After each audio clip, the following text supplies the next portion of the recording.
Assalamualaikum warahmatullahi wabarakatuh. Kami dari kelompok 3 mengenai hubungan sosial akan mempresentasikan hasil dari kelompok kami. Saya Ahmad Syarul Khairi. Saya Elsa Amalia. Saya Sanu Babian. Saya Najwa Sabila. Saya Naisila. Saya Nasya Syairah Kristofina. Saya Nur Aini. Saya Sakti Adino Putra Brata. Saya Syahla Febriana. Nama saya Widya Febriana.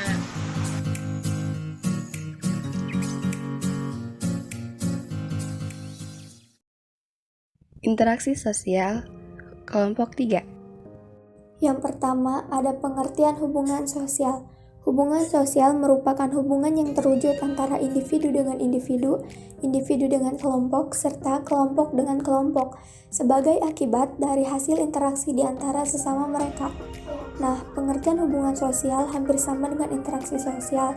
Namun, hubungan sosial memiliki pengertian yang lebih luas karena dalam hubungan sosial ada emosi atau perasaan yang muncul saat berkomunikasi. Baik, saya akan menjelaskan penjelasan yang nomor 2, yaitu faktor terjadinya hubungan sosial. Faktor terjadinya hubungan sosial ada 2, yaitu faktor intern dan faktor eksternal. Faktor intern itu ada 4. Yang pertama, adanya keinginan untuk meneruskan keturunan melalui perkawinan antara dua orang yang berlainan jenis, saling tertarik dan berinteraksi. Yang kedua, adanya keinginan untuk memenuhi kebutuhan hidup karena manusia membutuhkan bantuan orang lain untuk memenuhi kebutuhannya. Yang ketiga, adanya keinginan untuk mempertahankan hidup, terutama dalam menghadapi serangan dari siapapun. Yang keempat, adanya keinginan untuk melakukan komunikasi dengan sesama. Yang kedua, yaitu faktor eksternal. Faktor eksternal itu ada 6. Yang pertama yaitu simpati. Simpati merupakan suatu sikap ketertarikan kepada orang lain karena suatu hal. Contohnya, misalkan si A suka sama si B gara-gara dia tuh pinter, rajin, baik. Dan yang nomor 2, motivasi. Motivasi adalah dorongan yang ada dalam diri seseorang yang mendasari orang melakukan suatu perbuatan. Contohnya, misalkan nih kita malas belajar, terus kita tuh dapat motivasi dari seseorang. Nah, terus jadi kita jadi kayak rajin belajar gara-gara motivasi itu. Sekarang yang nomor 3 yaitu empati. Empati merupakan suatu rasa haru atau iba sebagai akibat tersentuh perasaannya oleh objek yang ada di hadapannya. Misalkan teman kita sedang tertimpa masalah, jadi kita juga ikut merasakannya gitu. Sekarang yang nomor 4, imitasi. Imitasi merupakan suatu proses belajar dengan cara meniru atau mengikuti perilaku orang lain. Contohnya kita mengikuti apa yang dilakukan oleh orang tua atau guru kita.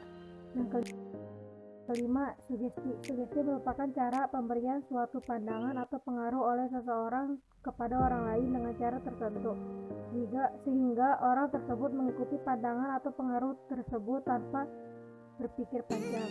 Yang kelima, identifikasi. Identifikasi adalah dorongan seseorang untuk menjadikan dirinya identik atau sama dengan orang lain. Jadi contoh itu dia tuh kayak niru seseorang gitu. Selanjutnya adalah tujuan hubungan sosial. Adapun tujuan hubungan sosial adalah sebagai berikut. A. Menjalin hubungan persahabatan. B. Menjalin hubungan usaha. C. Mendiskusikan sebuah persoalan. D. Melakukan kerjasama. Proses dalam hubungan sosial akan berjalan dengan lancar apabila memenuhi 2 syarat. Adapun syaratnya sebagai berikut. Pertama, kontak sosial, yaitu hubungan antara satu orang atau lebih melalui percakapan yang keduanya saling mengerti maksud dan tujuan masing-masing dalam kehidupan masyarakat. Yang kedua, komunikasi, yaitu suatu proses saling memberikan tafsiran kepada pihak lain. Jenis hubungan sosial itu ada 3. Yang pertama, individu dengan individu, individu dengan kelompok, dan yang terakhir itu kelompok dengan kelompok. Nah, yang pertama, individu dengan individu, yaitu hubungan timbal balik atau komunikasi antara seseorang dengan orang lain, intinya sesama individu. Contohnya, kamu mengobrol dengan temanmu, berjabat tangan, saling mengucap salam, dan sebagainya. Nah, berikut ini contoh dari interaksi sosial individu dengan individu.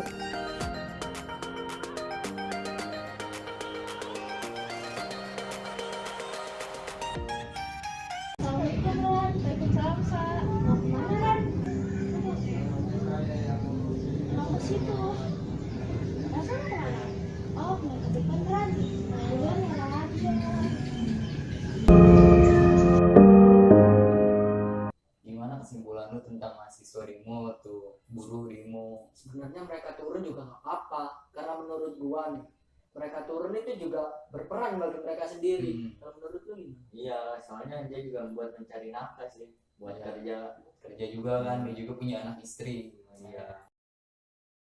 Yang kedua, individu dengan kelompok, yaitu interaksi sosial antara individu dengan kelompok. Contohnya, guru sedang menerangkan pelajaran di depan peserta didik.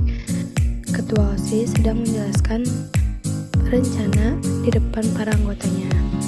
Nah, berikut ini contoh dari hubungan interaksi sosial antara individu dengan kelompok. Anak-anak, kita belajar perkalian 2. Kita tes dulu baru kalian ya. 1 kali 2, 2. 1 kali 2, 2 kali 2, 4. 2 kali 2. Nah, yang terakhir itu kelompok dengan kelompok, yaitu hubungan timbal balik atau komunikasi antara suatu kelompok dengan kelompok lainnya. Contohnya, kelompok OSIS dengan kelompok pramuka melakukan hubungan interaksi sosial dalam menggalang dana bantuan untuk organisir. Kelompok TNI AD dengan kelompok polisi melakukan hubungan interaksi sosial dalam memberantas kejahatan. Nah, berikut ini contoh dari hubungan interaksi sosial antara kelompok dengan kelompok.